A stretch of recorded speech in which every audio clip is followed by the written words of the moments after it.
বৌদির এখানে সারা রাত থাকার দরকার নেই। কোথায় যাচ্ছিস? সব কথা কি তোকে বলতে হবে? ইয়েস মা, বিকজ কিছুক্ষণ আগে মিস্টার অগ্নি চ্যাটার্জি আমাকে নিজের নিজের পার্টনার অ্যাপয়েন্ট করেছে।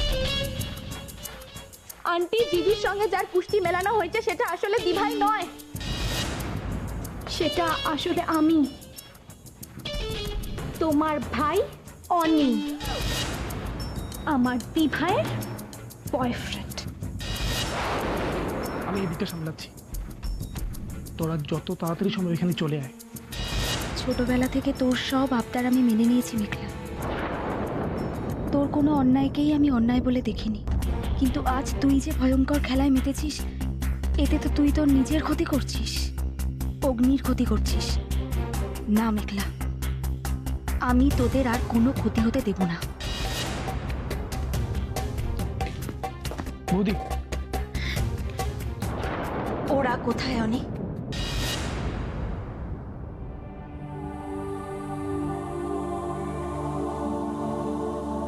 আমাদের ভালোবাসার নতুন রূপে পৃথিবীতে আসছে।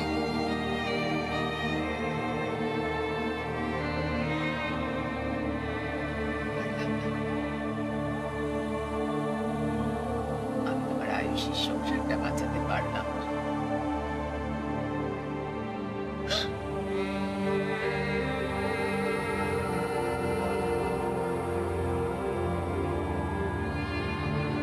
বৌদি,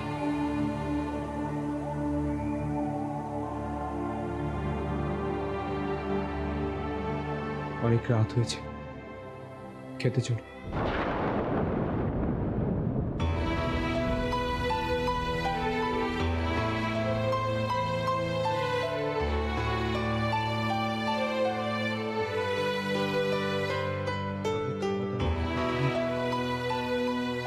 ঘরের মধ্যে বসে থেকে কি তুমি আমাদের শাস্তি দিতে চাইছো?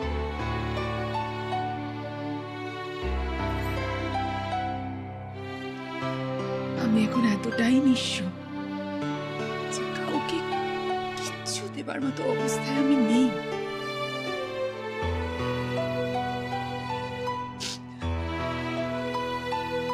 আমি আগেও করেছি, তোমার সাথে দাদার সাথে অনেক ভুল করেছি, অনেক অন্যায় করেছি, তবুও তুমি আমাকে ক্ষমা করে দিয়েছো। কিন্তু আমি যখন মেঘলার কথাটা শুনেছি, আমি লজ্জায় তোমার সামনে এসে দাঁড়াতে পারিনি, আমি সাহস পাইনি তোমাকে ফেস করার। আর কিছু বলবে?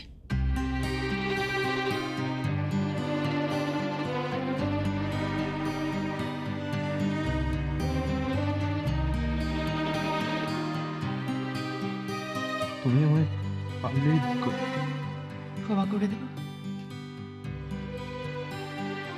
ক্ষমা চাইতে এসেছো? কেন কেন এসবের কি দরকার?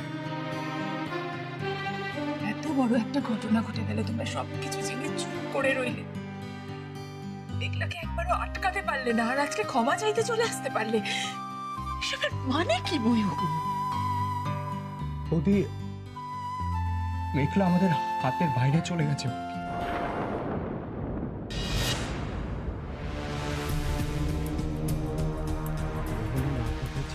সবার কাছ থেকে অনেক আদর পেয়েছে, আর সেটাই হলো ও সর্বনাশের কারণ। এরকম একটা নোংরামো করার কথাও ভাবতেও পারে যে আমি ছি।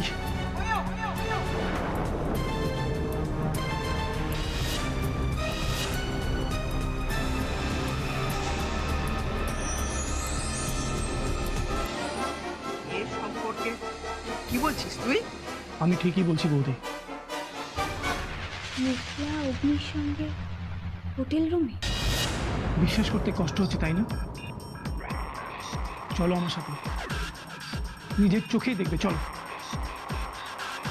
তুমি মেঘলাকে এখনো চিনতে পারোনি বৌদি, নিজের স্বার্থের জন্য ও পারে না এমন কোনো কাজ নেই। তুমি একবার আমার সাথে মেঘলার রুমে চলো, আজ আমিও দেখাবো ও নিজেকে কি করে বাঁচায়। না, সেটা ঠিক হবে না অনি।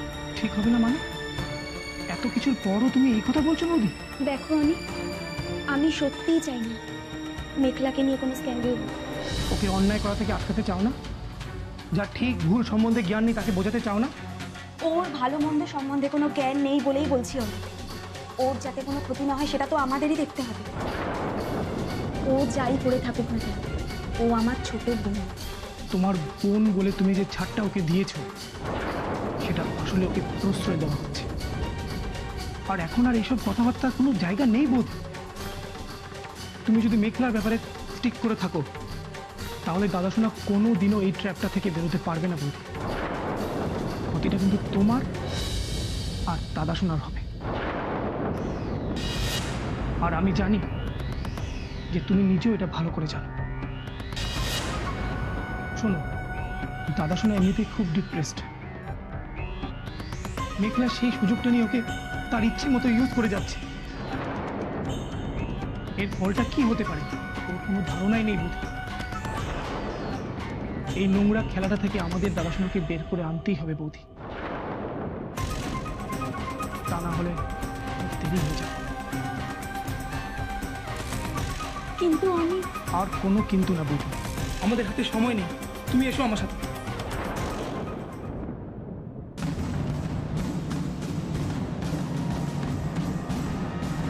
বাবা, তুমি চলো চলো দাঁড়াও। ইনি কে?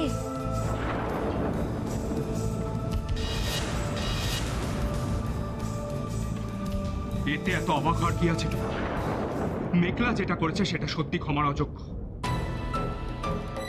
তুই ওর বাবা, অন্যের কথা শুনে অস্থির না হয়ে ওর বাবা হিসেবে ভাব ও কেন এটা চাইছে। ওর চাওয়াটাকে তুমি যদি সাপোর্ট করো তাহলে আমার কিচ্ছু করতে হবে না। শুধু আমি এইটুকু বলতে পারি, মেঘলা যেটা করেছে তারপরে ওকে নিজের মেয়ে বলে ভাবতেও আমার ঘৃণা করছে। ময়ূক,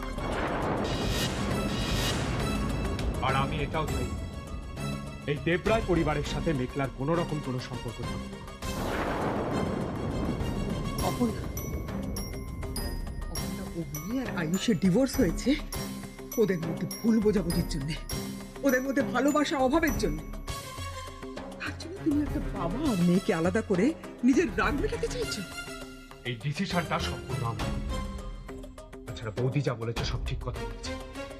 তোমার আমার দুজনেরই উচিত ছিল মেঘলাকে আটকানো, ওকে শাসন করা। থাক না ময়ূক, অলরেডি অনেক দেরি হয়ে গেছে, এখন আর কিচ্ছু হবে না।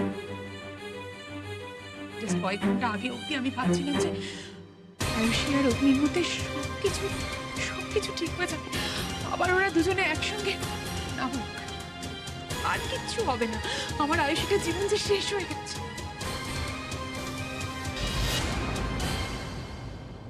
আয়ুষী কতটা একা বলো তো, কত যন্ত্রণা, কত দিন থেকে বয়ে বেড়াচ্ছে কে জানে। আমাদের কাউকে কোনো দিন একটা কথা বলেনি, কেন জানো? কষ্ট বাবা বলে।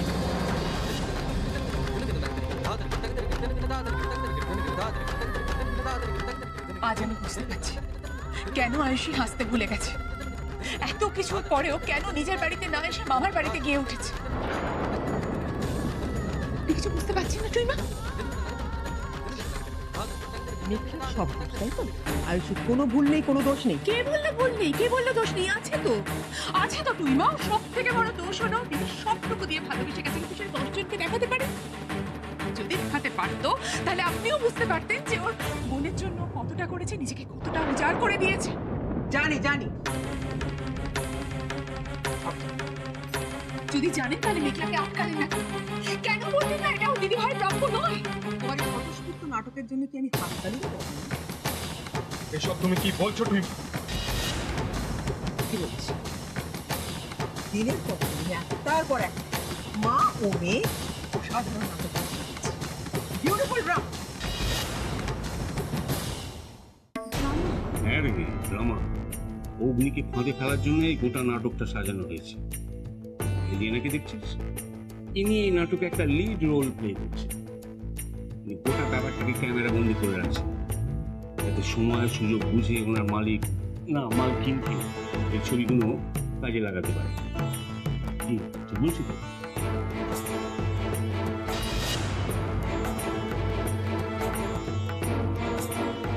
এই, দেখো দাঁড়িয়ে আছে, দেখো মনে হয় যেন ভাজা মাছটা উল্টে খেতে জানে না, দিতে হয় আচ্ছা সেটা। বান্টি, একটু কথা না বলে জিজ্ঞেস কর কত দিলে দল বদল করতে রাজি হবে। এই যে ভাইয়া, একটু ঝেড়ে কাশো তো দেখি। হ্যাঁ বলো বলো বলো, ডাবল চলবে? হ্যাঁ কি আমার মানে, শোনো, হয় ডবল দেবো না পুলিশে দেবো, কোনটা নেবে তাড়াতাড়ি বলো বলো বলো বলো। হ্যাঁ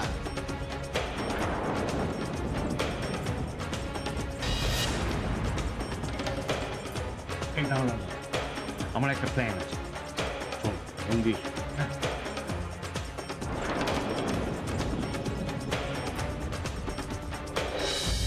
ঠিক আছে, পারবে তো তোদের? গুড গুড, ঠিক আছে, যাও যাও যাও যাও যাও। ইয়েস, এবার মেঘলা জব্দ হবে। একদম নিজের পাতা ফাঁদে নিজেই পড়ে বুঝবে ঠেলা। একেই বলে টিট ফর ট্যাট।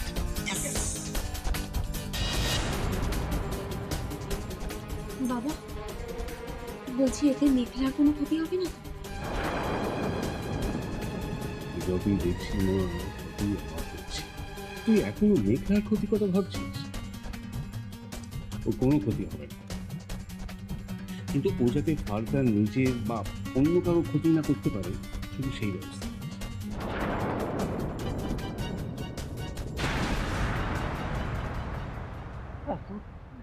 কর্মের বিচার করছিস তুই ময়ূর? না তুই মা, আমি আমার কর্মের কথা বলছি, সব তো আমার কর্ম। তাহলে বিয়ের পর থেকে আজ পর্যন্ত আমি কি পেয়েছি বলতে পারবো?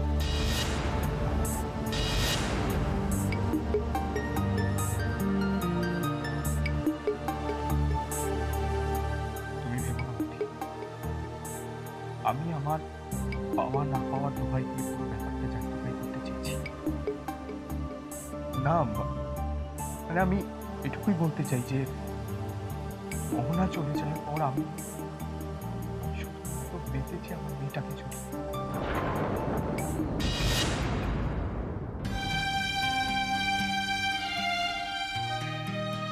আমি আমি ওকে বুকে করে রেখেছি, শুধুমাত্র ওর জন্য স্বপ্ন দেখেছি। অথচ আমার ভাগ্য দেখো, আমার স্বপ্নগুলোকে শেষ করে দিল আমার মেয়ে। প্লিজ ময়ূক, আমি এর আগেও বলেছি আমি এটা নিয়ে আর কোনো আলোচনা আর কোনো কথা শুনতে চাইছি না, প্লিজ। অনেকগুলো কথা আমার কানে এসেছে। মেয়ের দুঃখে তোমার যা মুখে আসছে তাই বলে যাচ্ছ তুমি। তুমি চুপ করবে? যেটা ভুল যেটা অন্যায় সেটাকে এখন অন্তত মানো, আয়ুষীর ভালোর জন্য। আয়ুষীকে নিয়ে যখন সত্যিই ভাবার দরকার ছিল তখন তো কেউ ভাবেনি, তাই প্লিজ এখন আর কাউকে ভাবনা চিন্তা করতে হবে না। আয়ুষীর উপর আমার যথেষ্ট ভরসা আছে, বিশ্বাসও আছে। আমার মনে হয় ওর বোনের সঙ্গে সমস্ত সমস্যা মিটিয়ে নিতে পারবে। এখনো সান্ত্বনা দিচ্ছ? কাকে? আমাকে না নিজেকে? জীবনের অনেক অনেক বড় সমস্যায় তুমি ধৈর্য হারাওনি বৌদি। দাদা মারা যাওয়ার পর আর একবার তোমাকে রেস্টলেস হতে দেখলাম। আজকে আজকে আমি তোমার মনের অবস্থাটা বুঝতে পারছি। তুমি ময়ূক, ময়ূক, অনেক হয়েছে জানো তো, অনেক হয়েছে। আমাকে আমাকে তোমরা প্লিজ একটু একা থাকতে দাও। আমি আর সত্যিই পারছি না, প্লিজ আমাকে একটু একা থাকতে দাও। আমি আমার মতো তোমাকে একা থাকতে দেব না বৌদি। আয়ুষীকে নিয়ে তোমার স্বপ্ন আমি কিছুতেই নষ্ট হতে দেব না। মেঘলা যা করেছে তার শাস্তিও পাবেই। তাতে কারোর কিচ্ছু ভালো হবে না, কেন বুঝতে পারছো না বলো তো? ভালো খারাপ আমি জানি না, বাড়ির মাথায় আছি ততদিন আমি হুজুকের মাথায় কোনো সিদ্ধান্ত নিতে দেব না। আমার মেয়ের ব্যাপারে ডিসিশন নেওয়ার অধিকার আমার আছে, আর সেই অধিকারই আমি বলছি। এ বাড়ির সাথে মেঘলার কোনো সম্পর্ক নেই। মেঘলা যথেষ্ট বড় হয়েছে, ও যখন নিজেরটা নিজে বুঝতে শিখে গেছে তখন তখন আইনত আমার সন্তানের অধিকার থেকে আমি ওকে মুক্তি দেব।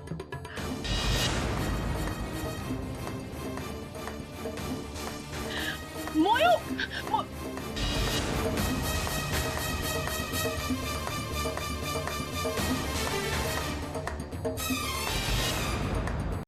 আরে ফোনটা পেলি? না গো দিদি, সমানই চেষ্টা করলাম, পেলাম না। এতদিন পর বাড়ি এলো লোকটা, কোথায় বাড়িতে বসে একটু বিশ্রাম করবে তা না, শুধু কাজ আর কাজ। সত্যি অঞ্জলি, আমার ভাইকে দেখতে আজ গেছে না, পুলিশ কর্মান ঠিক চলে আসবে, ফিরে আসবে।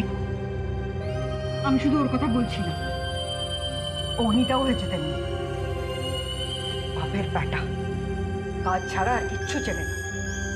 অদ্ভুত বাড়ি আমাদের, এক দলের ফুর্তির শেষ নেই, আরেক দলের কাজের শেষ নেই। বড় মামি, আমার মনে হয় কি তুমি এই বাড়িতে নতুন এসেছো আর আমরা অনেক দিন ধরে আছি, কেন কিছুই জানো না, তাই না? মিঠু, কি আবল তাবল বকছিস বলতো? তখন থেকে বারণ করছি। মা, আমি কোনো আবল তাবল বকছি না। আর কি খারাপটা বলেছি বলো তো? কোন দিন দাদা সোনা তাড়াতাড়ি বাড়িতে ফেরে?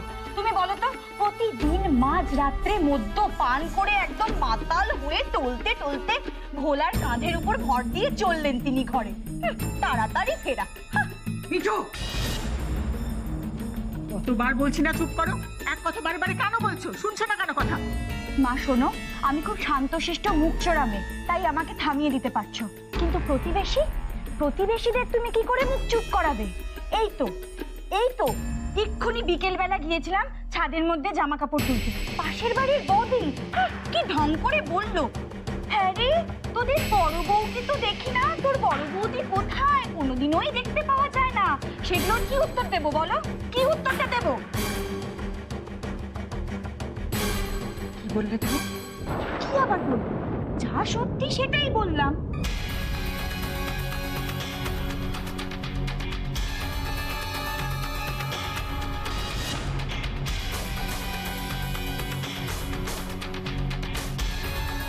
তোমাকে একটা কথা বলি, কিছু মনে করো না দিদি। তোমার মেয়ের যা মুখ আর যা জ্ঞানগম্য, তাতে ওর জন্য তুমি সহজে পাত্র খুঁজে পাবে কিনা আমার খুব সন্দেহ।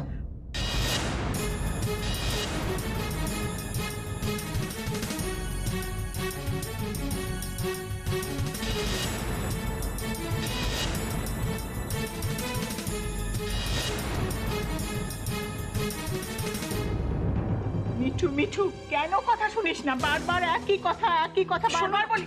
শোনো না, তুমি দিদির কথায় কিছু মনে করো না। দিদির মন মেজাজটা তো ভালো নেই, কেমন রাগ করো না। আসলে হিংসে সমস্ত না, হিংসে। বুঝতে পারছো না? নিজের বড় ছেলের বিয়েটা তো টেকাতে পারেনি, এবার যত কুনজর সব আমার দিকে পড়েছে।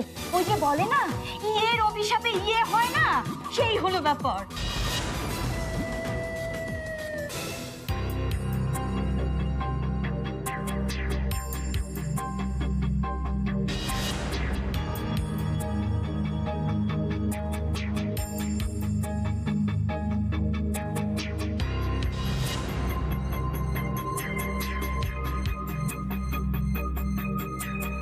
মর্নিং সোস্তারি, আজ সকালের আলোই বলে দিচ্ছে তোর লাইফে কতটা অন্ধকার নামতে চলেছে। এবার দেখি দি ভাই, কে আমায় আটকায়।